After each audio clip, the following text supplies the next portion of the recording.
Vamos receber pastor Roberto de Lucena, honrar esse homem de Deus com uma grande salva de palmas, porque ele merece, Jesus merece toda a honra e toda a glória ao nome do Senhor Jesus, amém? A salva de palmas para Jesus, irmãos.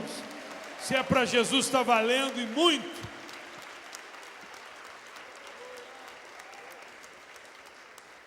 Tenho uma alegria muito grande, porque há exatamente 8 anos nós fizemos uma aliança de amizade, compromisso com Deus, não é? E eu tenho sido abençoado pela vida do pastor Roberto Lucena, e eu tenho certeza que você vai ser abençoado também nesta noite, em nome de Jesus, amém?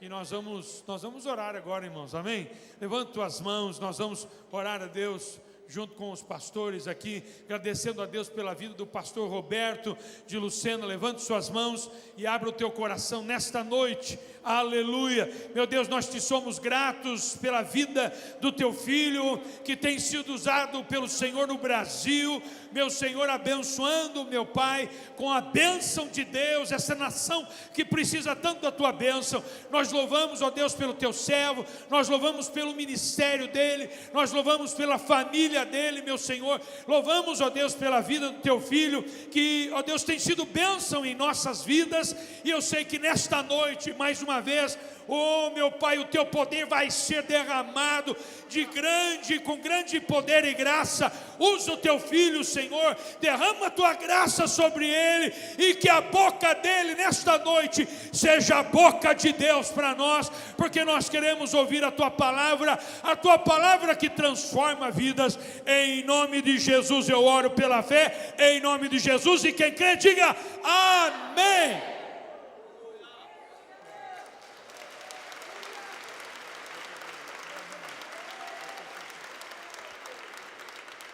Vamos aplaudir Jesus mais forte.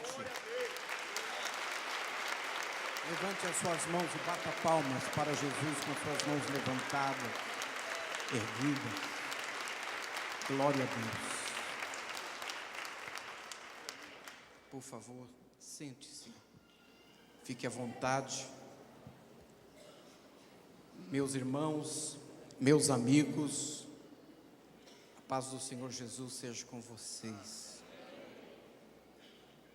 Eu estou muito agradecido a Deus por este privilégio de estar com vocês aqui hoje, nesta reta final, quando nós estamos em contagem regressiva para recebermos das mãos de Deus um novo ano. Daqui a pouco já é Natal, daqui a pouco já é 2016, como esse ano passou rápido. Parece que ontem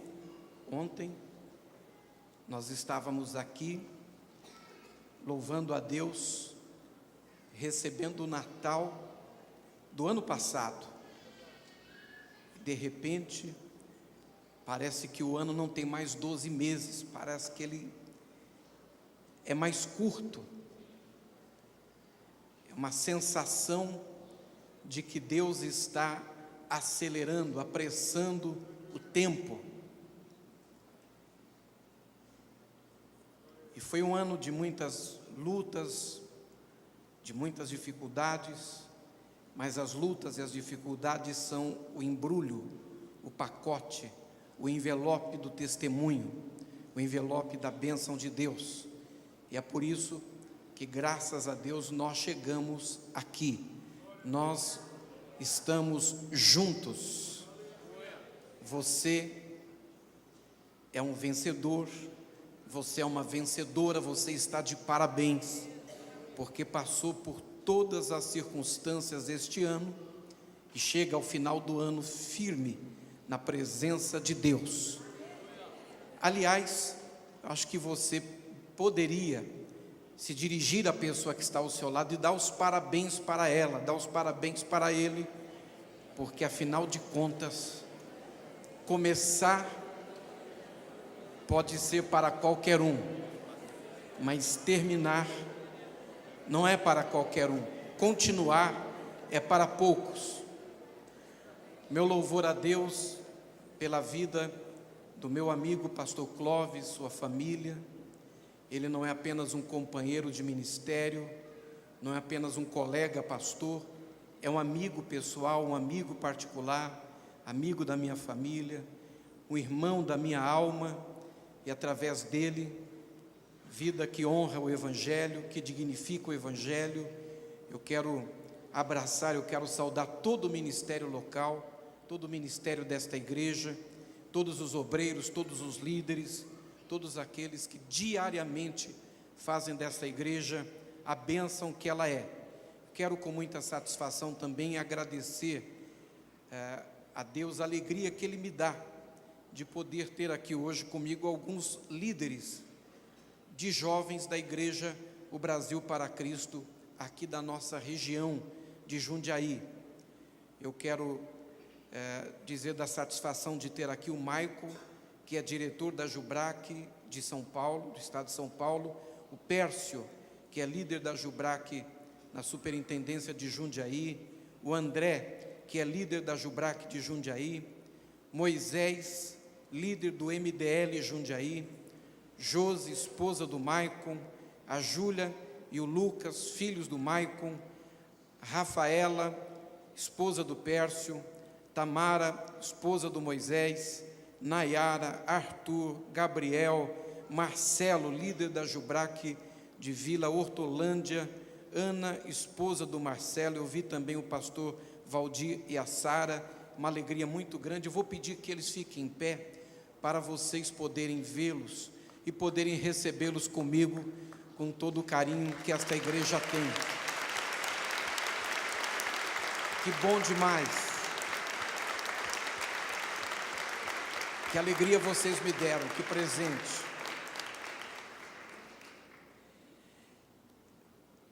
Eu quero convidá-los a abrirem as suas Bíblias comigo no livro de Lucas, Evangelho de Jesus Cristo segundo São Lucas, no capítulo de número 2,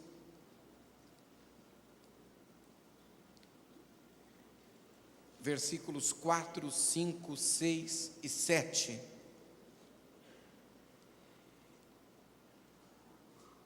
E subiu da Galileia também José, da cidade de Nazaré, a Judeia, a cidade de Davi, chamada Belém, porque era da casa e família de Davi, a fim de alistar-se com Maria, sua mulher, que estava grávida.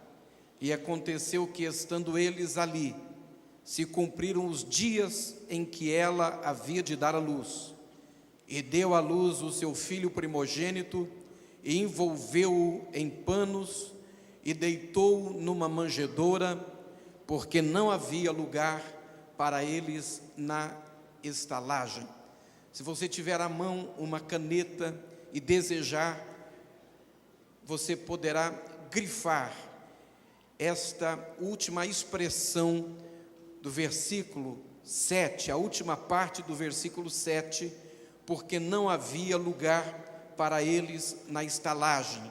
Será a base para a palavra da parte de Deus que eu, com a ajuda do Espírito Santo, quero compartilhar com vocês nesta noite. O tema da mensagem que eu trago para vocês hoje é lições da estrebaria. Lições da estrebaria. Primeiro, eu quero lembrar às minhas irmãs, aos meus irmãos, que nós estamos aqui adorando e louvando a um Deus que nasceu numa estrebaria, nasceu num ambiente muito parecido com um lixão, e teve como berço um coxo. A manjedoura era o local onde os animais comiam. José limpou esse coxo, preparou para que pudesse servir provisoriamente de berço para o nosso Deus.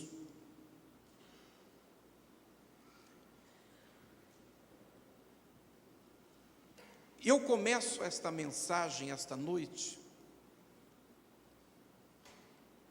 chamando você para nós nos lembrarmos disso, porque parece que nós estamos exatamente diante de um descuido de Deus,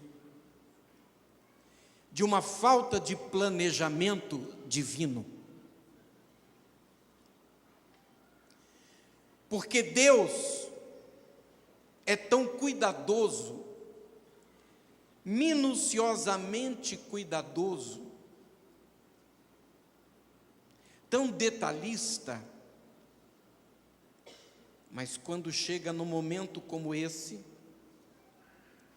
um momento importante, a Bíblia Sagrada chama esse tempo e esse momento como a plenitude dos tempos. Parece que nós estamos diante de um descuido, uma falta de planejamento, de organização divina.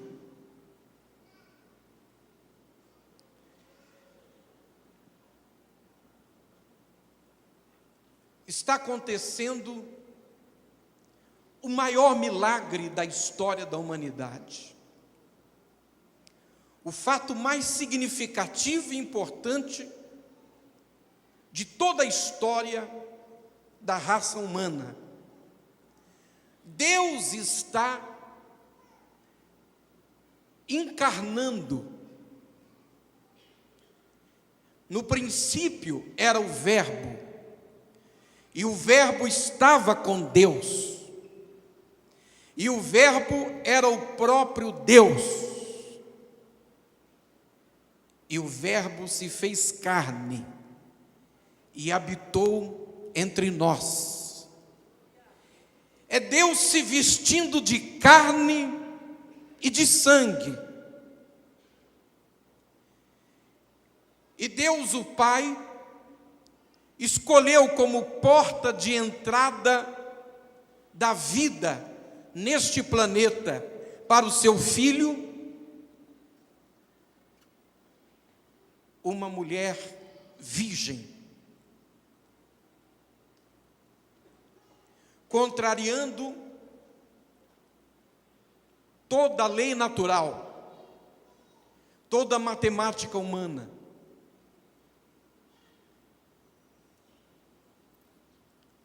E depois de passarem Maria e José por diversas dificuldades,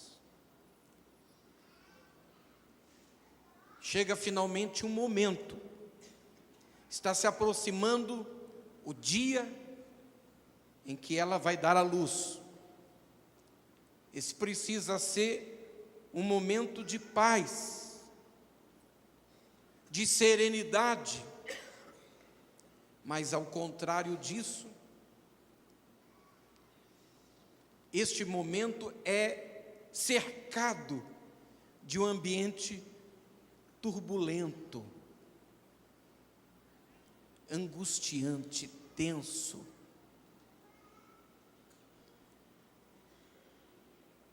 Deus inclina o coração do imperador e ele determina que todas as pessoas, sob a sua égide, a sua autoridade em toda a face da terra, fizesse um recadastramento. Era o momento de um novo censo. Cada um tinha que voltar para a sua terra natal para fazer o censo ali.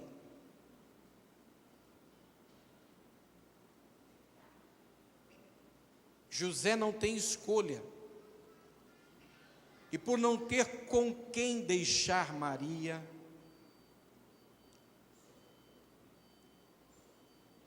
eles dois preferem correr todos os riscos de uma viagem de quase 7 dias.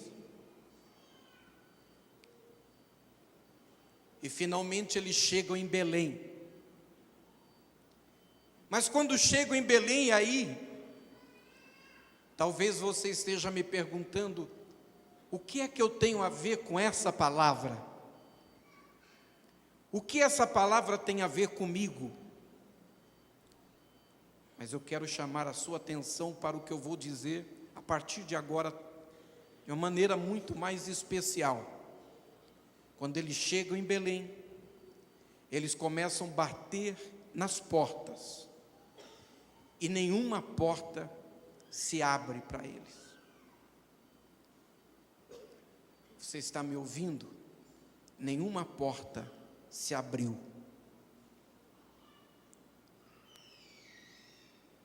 É um casal de crentes. E a respeito de José, o testemunho do Espírito Santo é até maior do que crente, é justo. Maria, no seu útero, ela está levando o Senhor Jesus, o Filho de Deus. No entanto, com esse componente de justiça, de justeza, de fé, de temor de Deus, e carregando Jesus, com todo esse conjunto de coisas positivas, mesmo assim, ela bate nas portas, ele bate nas portas, e as portas não se abrem. Não há uma casa que tenha lugar para eles. E vão procurar a estalagem, o hotel da cidade, e batem a porta, mas também a porta não se abre. O doutor Lucas diz porque não havia lugar. E o que resta, porque não há mais tempo, não há mais como procurar. Maria sente que o momento está chegando, que a hora está iminente. O que resta é a estrebaria. E é aí que pode dar a impressão de que Deus se descuidou, de que esse momento não foi bem planejado. E quando eu oro com o Espírito Santo, debruçado nesse texto, começa a fluir um elenco de lições da estrebaria, lições que eu gostaria de compartilhar, eu desejo compartilhar com você essa noite. Em primeiro lugar, por que é que a porta não se abriu? Por que as portas não se abriram?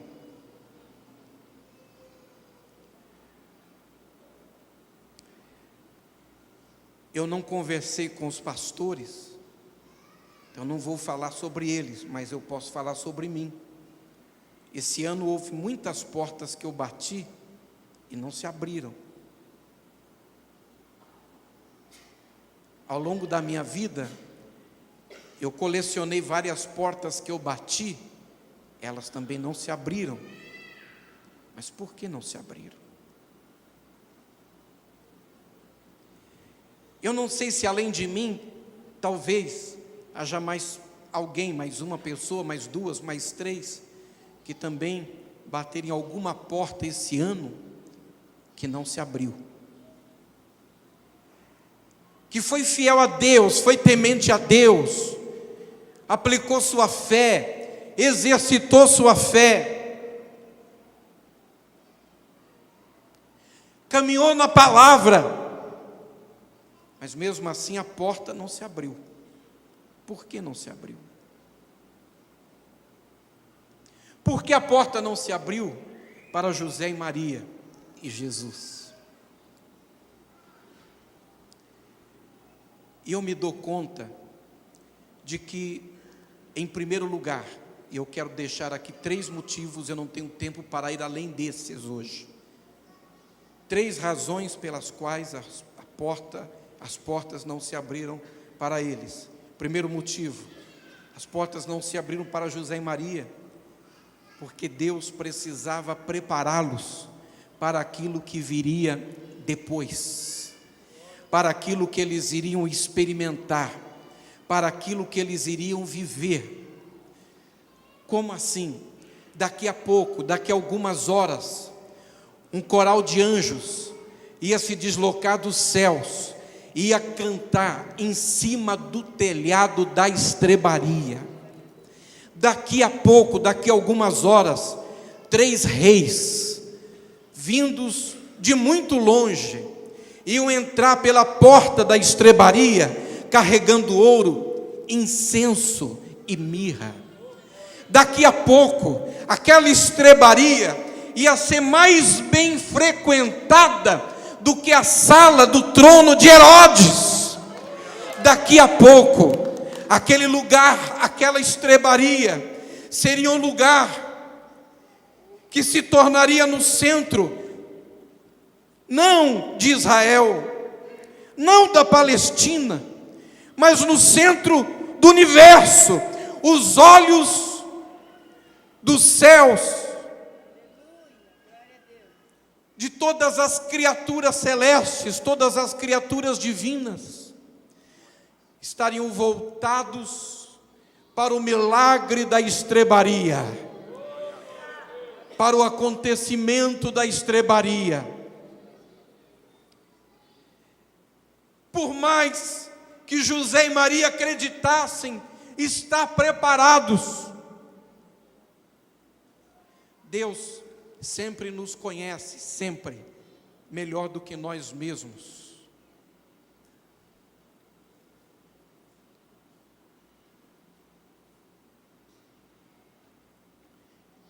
Quando eu passeio pela Bíblia, eu encontro o exemplo, para não mencionar outros, de um homem que Deus escolheu.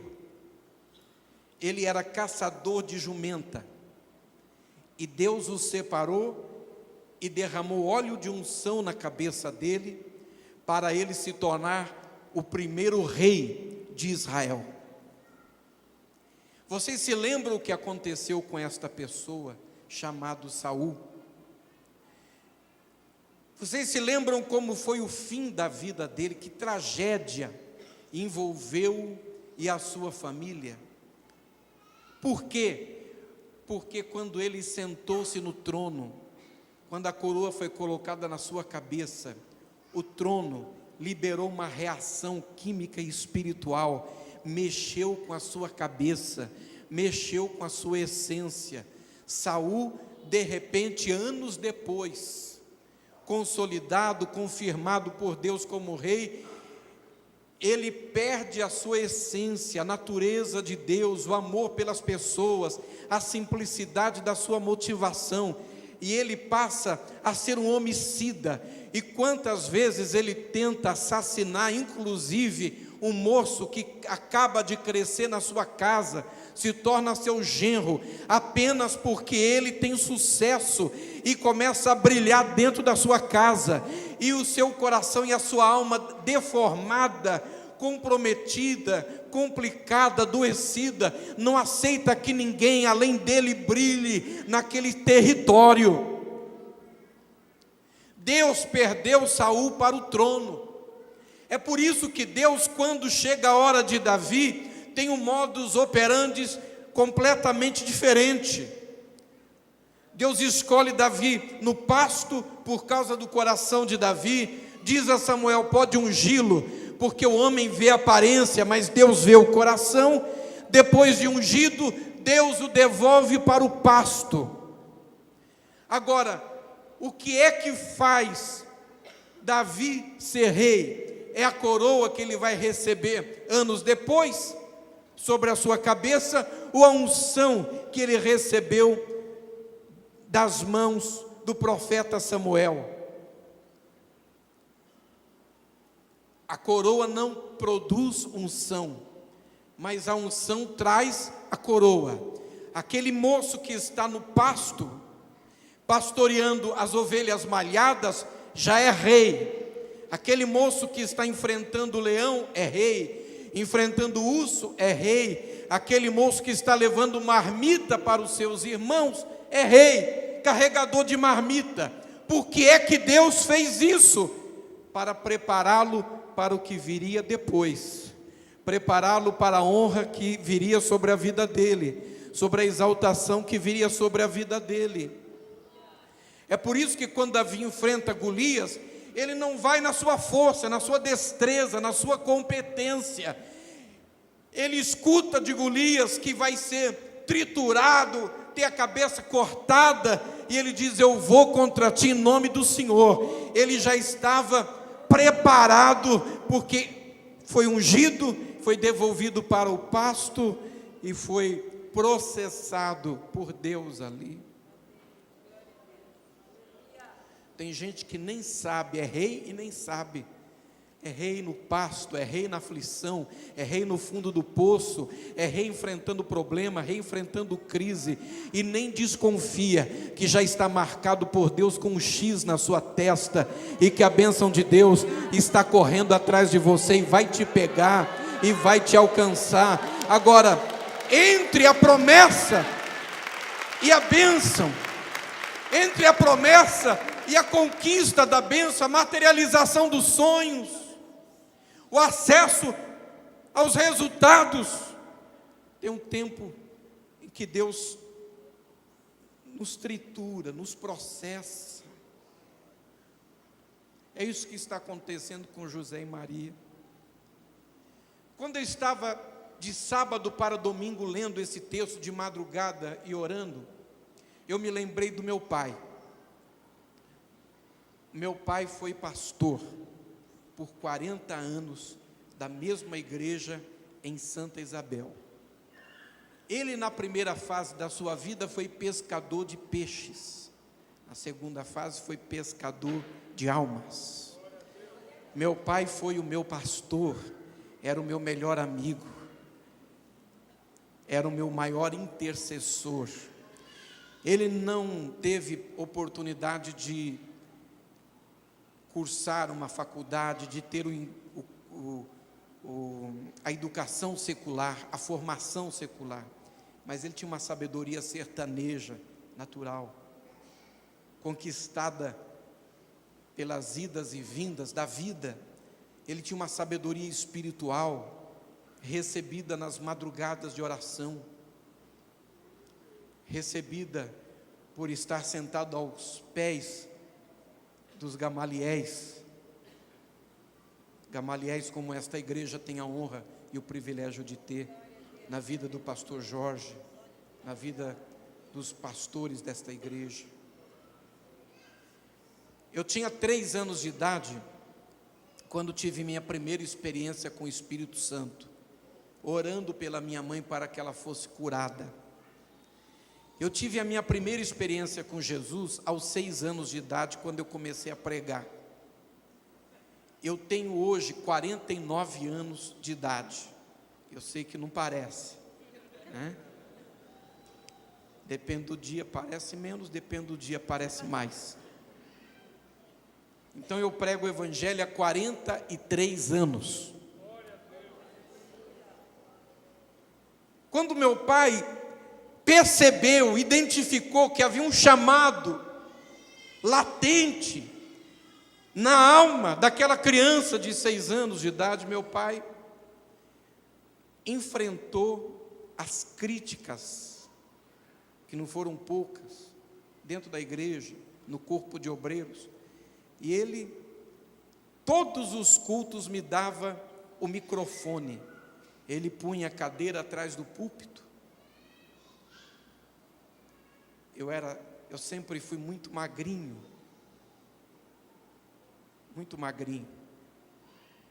até um tempo atrás. Mas é aí a delícia de visitar minha mãe. Minha mãe completou agora 80 anos de idade. E toda vez que eu vou lá é uma felicidade. Ela me senta no colo dela, senta no meu colo, me beija, me abençoa, declara o amor eu a ela. E é a única pessoa desse mundo que acha que eu estou magrinho, minha mãe.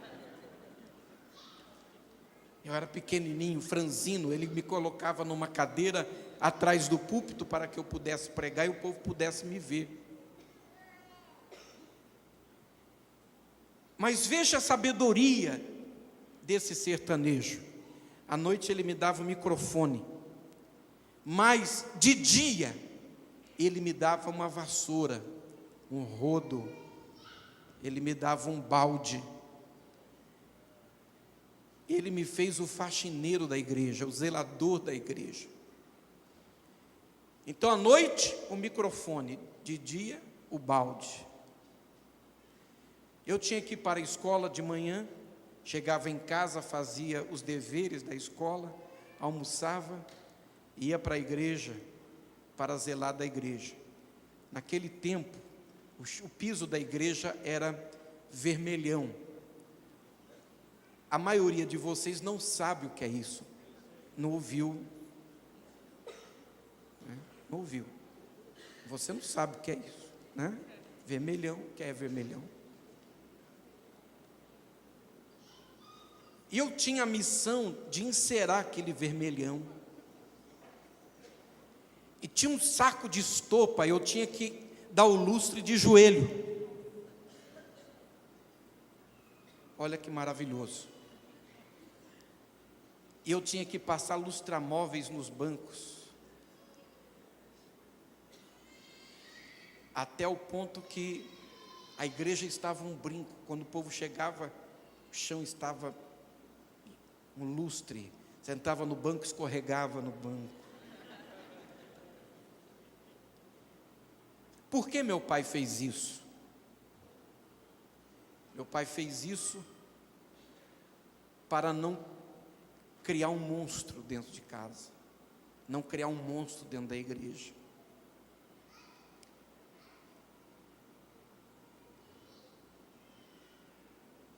Então ele dava o microfone, ele honrava, mas depois ele me fazia lembrar quem eu era.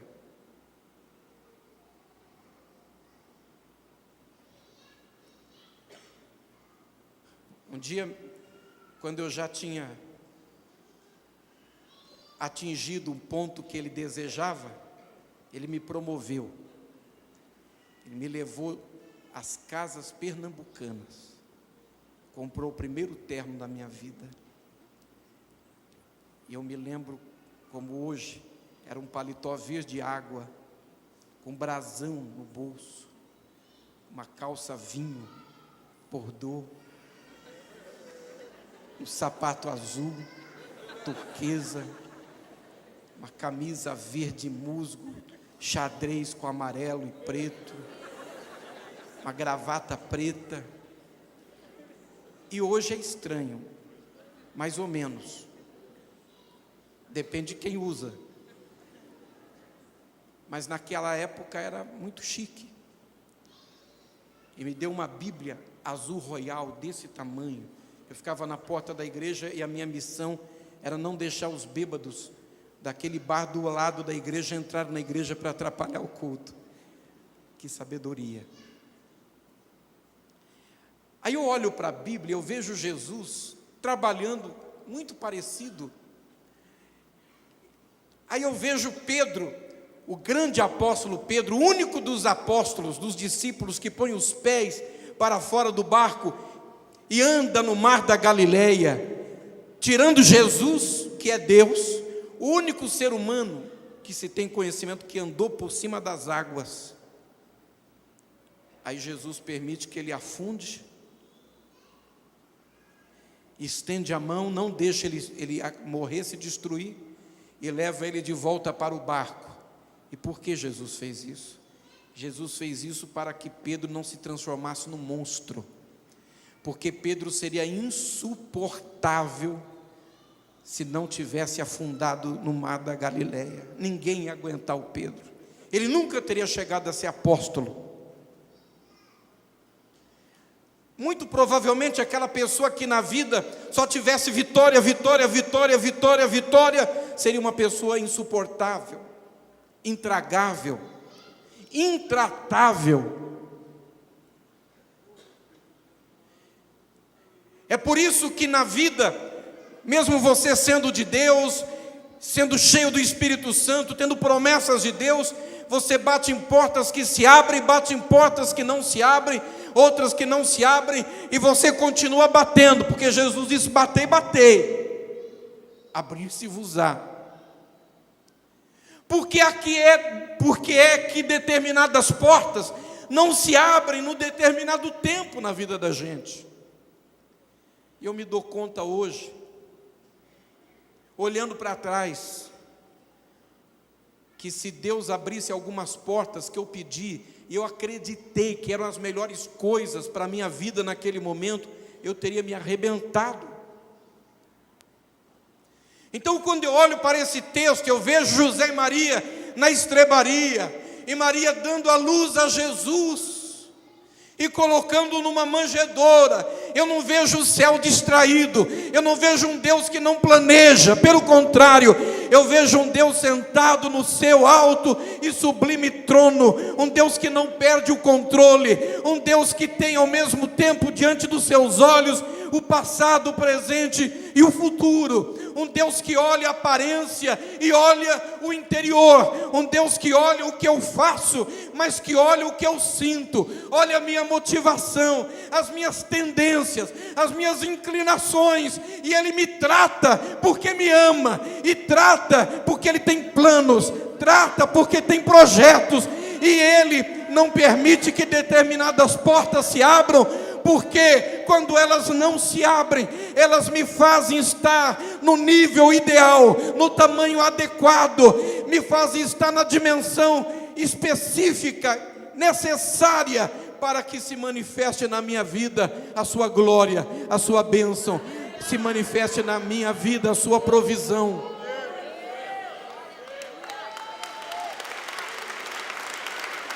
Então aqui não se trata de um Deus descuidado, de um Deus que não planejou. Aqui se trata de um Deus que sabe onde vai chegar, sabe onde quer chegar. Em primeiro lugar, porque as portas não se abriram porque José e Maria tinham que ser preparados para serem visitados pelo céu, pelos anjos, pelos reis, serem honrados. O que aconteceria a seguir? Pregador, o que é que isso tem a ver com a minha vida? Eu vou lhe dizer. Se você me permite ser profeta de Deus para a sua vida nessa noite, eu quero ministrar a você uma palavra da parte de Deus. Eu não sei quantas portas você tem batido ao longo dos últimos 3 anos, eu não sei quantas portas você bateu esse ano, quantas portas não se abriram esse ano, eu não sei exatamente como você veio, como você chegou aqui, mas talvez você tenha entrado aqui, tenha pedido: Deus, fala comigo essa noite. Então, se você pediu, Deus está falando com você.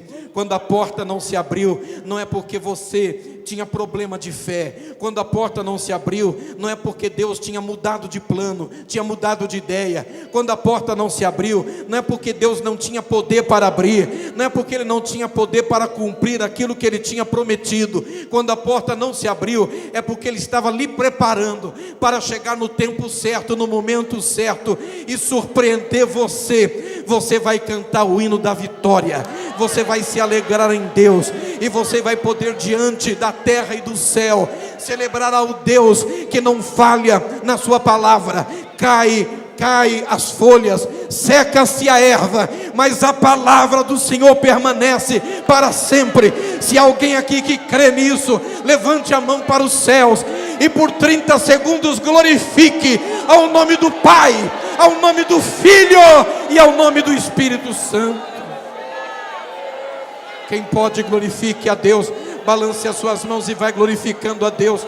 Se o nosso ministro de louvor do teclado puder e quiser ministrar comigo, pode subir, pode ir ministrando comigo. Balance as suas mãos e vai glorificando a Deus. Quem aqui pode dizer aleluia?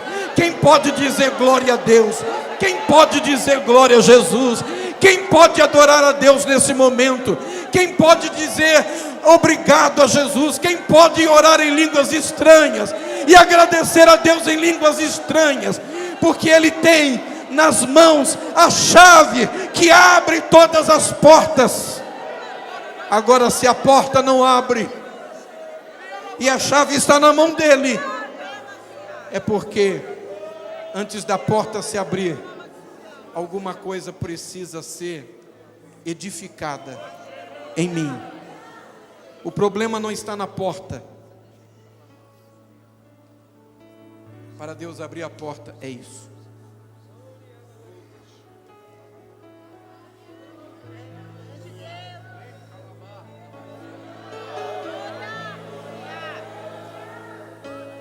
Aleluia. Para Deus abrir a porta, é isso. Segundo motivo porque ou pelo qual as portas não se abriram para José e Maria, é porque aqui nós temos estabelecido uma verdade profética. Eu não vou ter tempo de entrar nisso hoje, mas eu vou abrir uma janela, vocês entram por ela.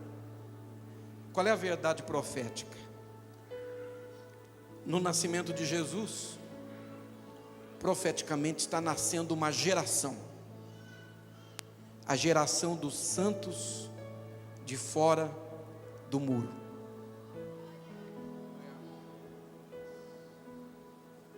Ele nasce fora da estalagem e morre fora dos muros de Jerusalém.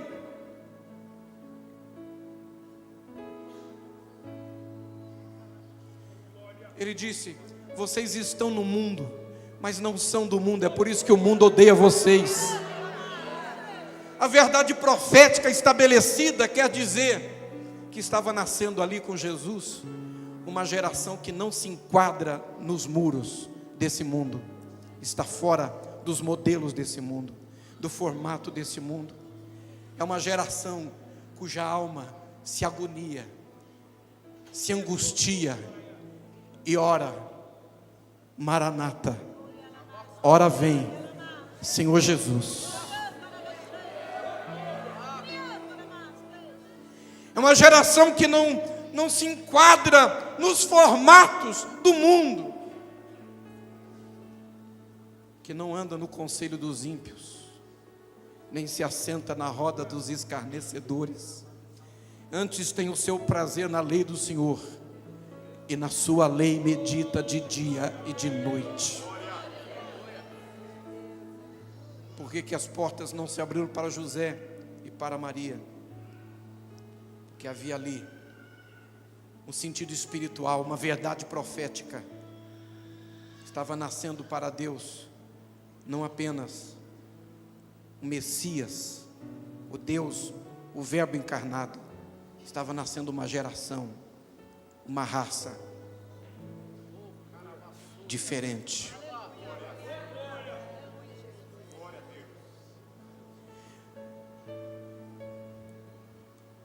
Eu não vou ter tempo de entrar nisso hoje,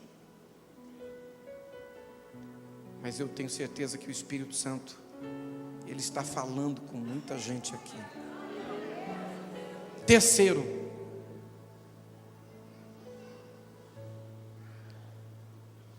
por que as portas não se abriram para José e Maria? Porque, na verdade, Deus ofereceu a oportunidade para aquelas pessoas e para o dono da estalagem. Mas há oportunidades que Deus oferece para as pessoas serem abençoadas, que vêm disfarçadas,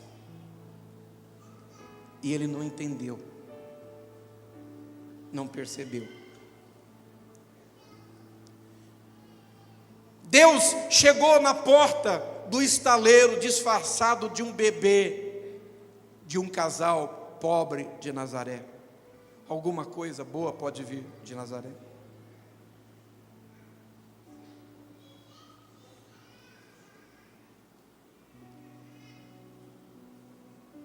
A oportunidade passou.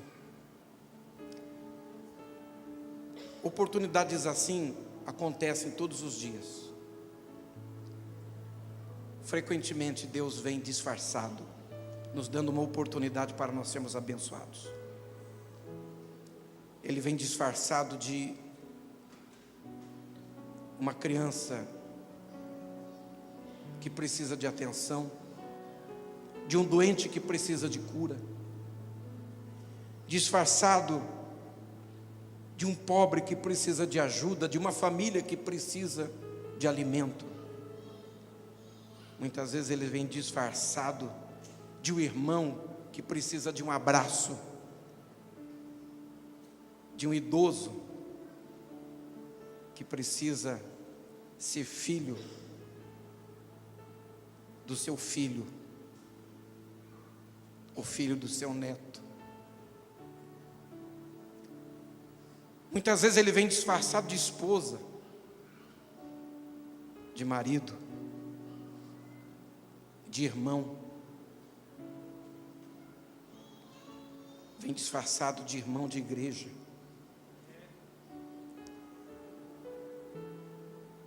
Vem disfarçado de José no fundo do poço. Vem disfarçado de alguém que está passando por crise e precisando que alguém lhe estenda a mão. O dono da estalagem não se deu conta que a chance da vida dele estava passando disfarçada. Ele não fez o que aquela viúva pobre de Serepta fez quando a bênção passou disfarçada de profeta Elias, e ela deu tudo que ela tinha, e ele abençoou a sua casa e disse: não vai faltar nem farinha na panela, nem azeite na botija.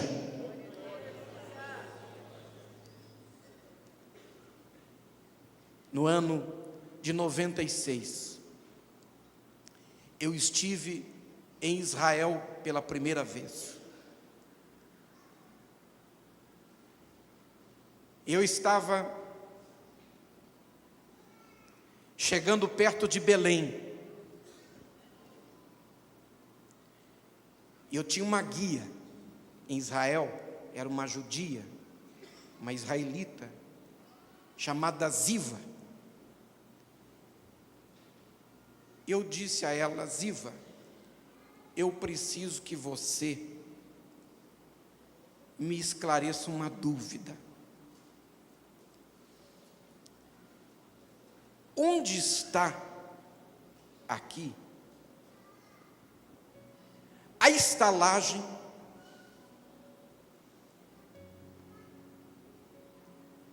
onde José e Maria foram procurar um lugar para se hospedar quando ela ia ter Jesus? A Ziva disse assim: não sei. Eu disse: como não sabe? Ela disse: nunca ninguém perguntou isso. Você não tem outra pergunta? Falei: Ziva, é uma curiosidade. Ela anotou no caderninho dela: posso lhe responder amanhã? Pode. Mas não tinha resposta, ninguém sabia. Ninguém sabe. Quebrou esse hotel. Faliu. Nem o endereço ninguém sabe. Aí ela me levou numa igreja chamada Igreja de Santa Natividade. Foi construído um templo exatamente no lugar onde era aquela estrebaria. Templo enorme, todo de mármore maciço. Então eu vou entrar na igreja, mas tem uma coisa diferente das outras igrejas. A porta é dessa altura. perguntei para a Ziva: por que a porta aqui é baixinha, Ziva? Ela disse assim: é que todo mundo que entra aqui tem que curvar.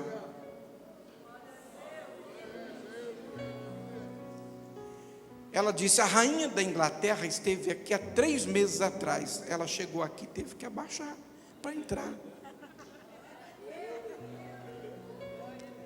Abaixei, entrei, mármore maciço, e tinha um lugar, era uma pia com uma estrela de ouro.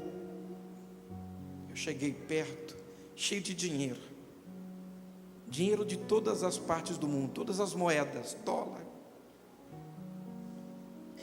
Eu disse: Ziva, por que está cheio de dinheiro aqui?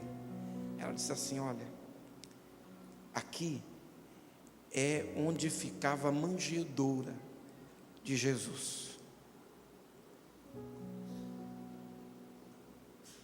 Eu fiquei emocionado, porque aquela hospedaria quebrou, faliu, ninguém sabe. Mas onde era estrebaria, onde era manjedoura, nunca falta dinheiro lá, ouro, prata, dólar, euro, nunca falta. Tem prosperidade ali naquele lugar.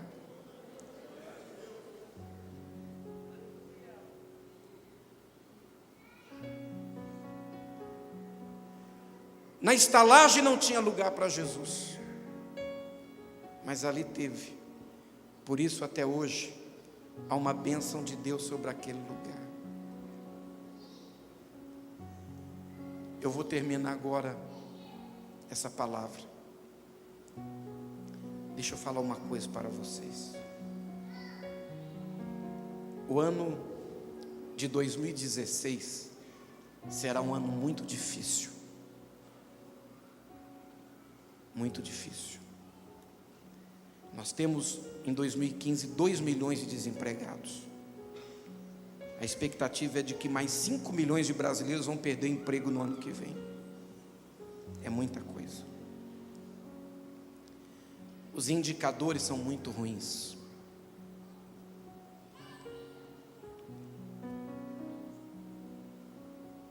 Mas é um ano de travessia, não é o ponto final, é uma travessia. O Brasil vai ter que passar por isso. E o Brasil nunca mais vai ser o país que ele era até pouco tempo atrás. Deus está passando esse país a limpo, por causa das orações da igreja. Quando você vê um escândalo explodindo, estourando na mídia, diga assim: Deus está respondendo a oração da igreja. O principado de corrupção desse país vai cair por terra.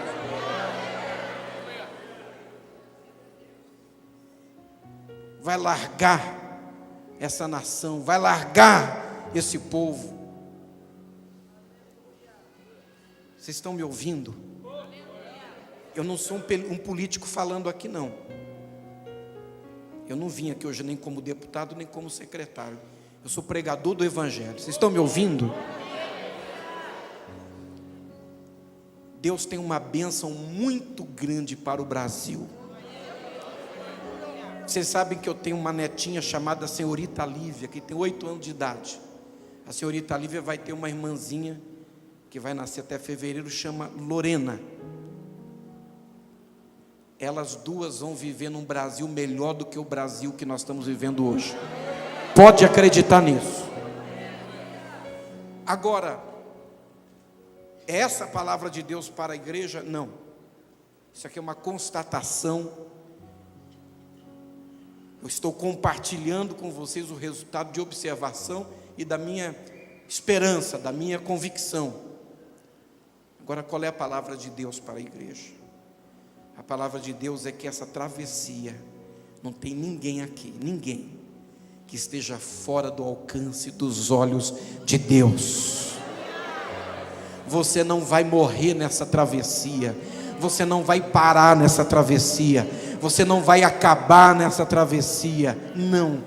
2016 será um ano difícil, os indicadores econômicos, sociais estão comprometidos, mas os indicadores que sinalizam a direção para os que creem em Deus não estão nos cadernos econômicos dos jornais, da internet. Os indicadores estão na palavra de Deus. E a palavra de Deus, ela diz: semeia de manhã a tua semente, e à tarde não retiras a tua mão, porque não sabes qual delas vai prosperar. A palavra de Deus diz que vão cair 1000 ao teu lado, 10.000 à tua direita, e você não vai ser atingido. A palavra de Deus diz que não importa o chão que você está pisando, mas a bênção que está sobre a sua cabeça. E o Deus da Bíblia, o Deus de Gênesis, é o Deus de Êxodo. O Deus de Êxodo é o Deus de Levítico. O Deus de Levítico é o Deus de Número. O Deus de Números é o Deus de Deuteronômio. O Deus do Pentateuco é o Deus dos profetas. O Deus dos profetas é o Deus do Novo Testamento. O Deus do Novo Testamento é o Deus desta igreja aqui em Jundiaí. Não vai faltar comida na sua mesa, não vai faltar roupa para te vestir, não vai faltar a porta da provisão de Deus. E se você tem batido em portas que não têm se aberto, escute isso. Se não se abriu ainda, é porque Deus está te preparando para 2016, porque é o ano que você vai precisar do milagre, do sobrenatural, da manifestação da prosperidade, do poder de Deus, do Jeová Jiré, do Deus da provisão, do Deus da providência. Levante as suas mãos para os céus, feche as suas mãos agora, segurando nas mãos de Deus. Escute, em nome de Jesus.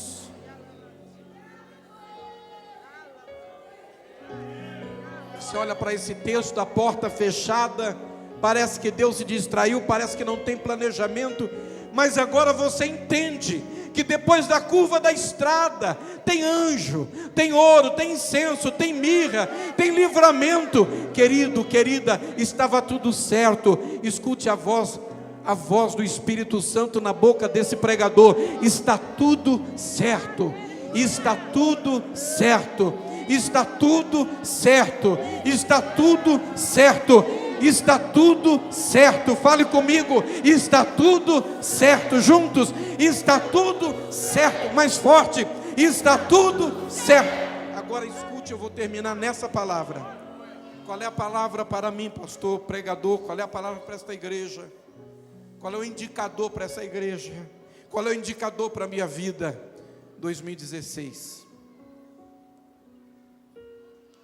Quando você entrar 2015 para 2016, no primeiro minuto do ano novo, você vai dar de cara com Deus, porque Ele já chegou no ano novo, Ele já chegou em 2016, Ele está te esperando lá.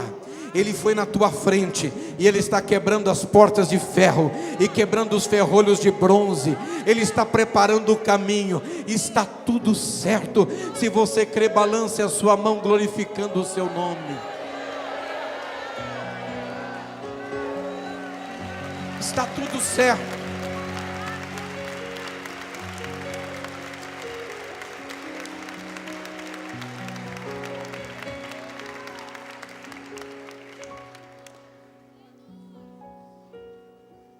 Apenas atravesse.